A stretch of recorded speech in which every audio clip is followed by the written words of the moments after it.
When I bought the house on Willow Lane, I thought I was finally reclaiming my life.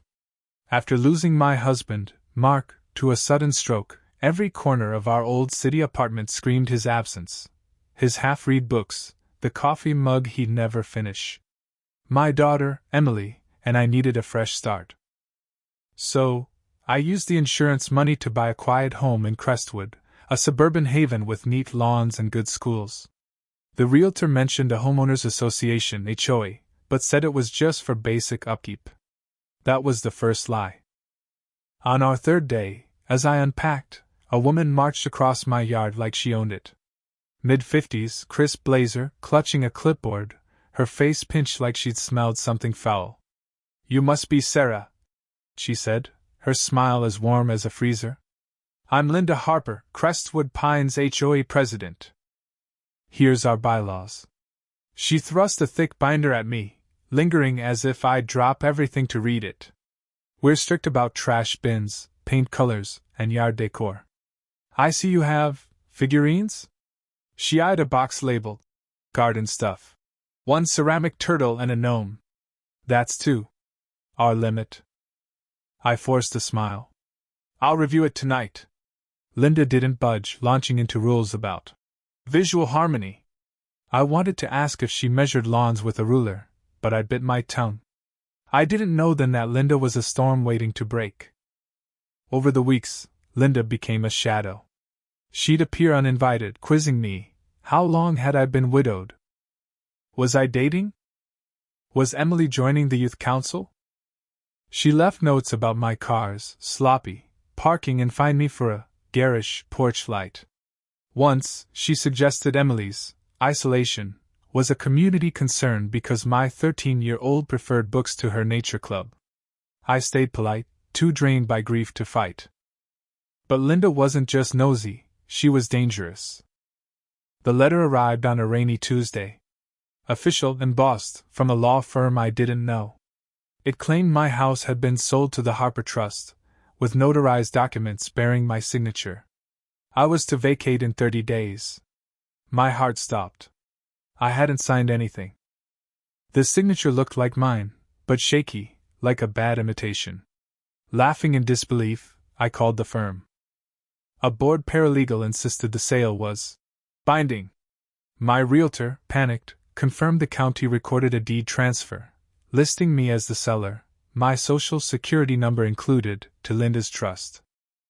I paced, the walls closing in. Emily saw my face and froze.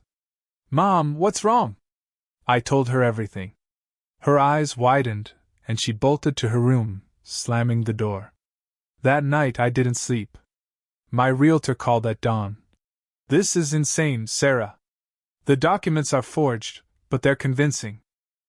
Linda's trust owns your house on paper." Linda had faked a sale, stolen my identity, and filed it legally.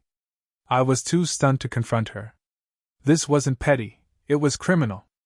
I hired a lawyer, Tom, a no-nonsense bulldog.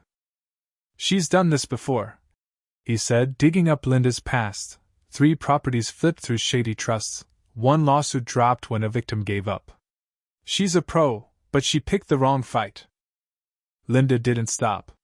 She parked in my driveway, taped "open house" flyers to my door, and changed my mailbox address. One night, I found boxes in my garage labeled Linda's Kitchen. My skin crawled. I called the police, who shrugged. "If she has legal documents, it's civil unless you prove fraud." Then I came home to find Linda in my kitchen, sipping tea, eyeing my cabinets. "Farmhouse chic would suit this," she mused. "Get out!" I screamed, groceries crashing to the floor. She smirked. "This is my house, Sarah." I called the police again. She vanished. Emily sobbed, begging to move. "I'm scared, Mom." I was, too. I slept with a bat by my bed. Tom pushed for an emergency hearing. At court, Linda sat smugly, flanked by 2 slick lawyers, claiming I was the squatter. My jaw dropped. Tom fired back with my original deed, mortgage records, and proof of forgery. The judge, exasperated, froze the fake deed and restored my ownership, warning Linda of fraud charges. She didn't flinch, whispering as we left, "This isn't over, Sarah." It wasn't. Days later, an HOA letter, signed by Linda, demanded I vacate for litigation violations. She twisted bylaws to weaponize the HOA. Fines piled up: $200 for Emily's Halloween wreath, $150 for non-compliant shrubs.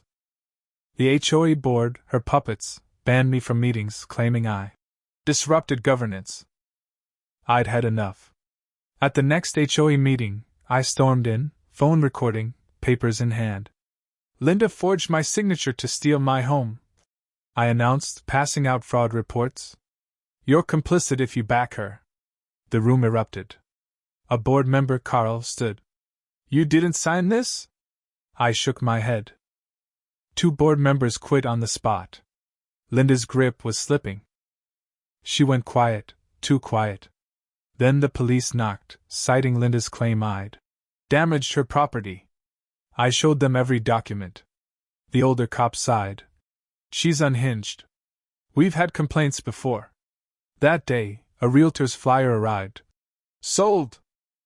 12 Willow Lane to Linda Harper." She'd listed my house online, staged photos, and claimed it was hers. Tom filed criminal charges: fraud, forgery, and harassment. I changed locks, installed cameras, and sent Emily to my sister's. One night Carl called. "Linda's at the clubhouse, trying to seize your house as an HOA asset." I raced over.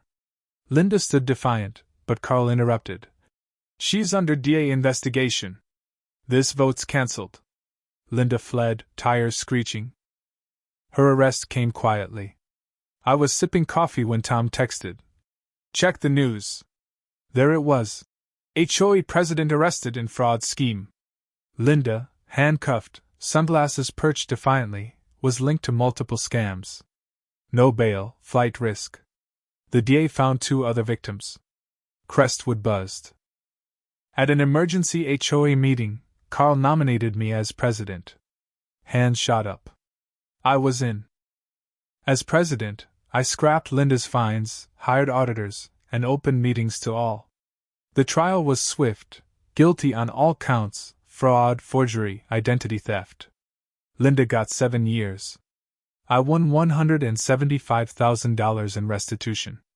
Emily and I renovated our home, adopted a dog, and turned HOA meetings into potlucks. Months later, the county invited me to their housing oversight board. Linda stole my home but gave me a voice. What do you think? Was Linda a master manipulator or just desperate? Share your thoughts below. Let's debate trust and betrayal in communities. Your comments keep these stories alive.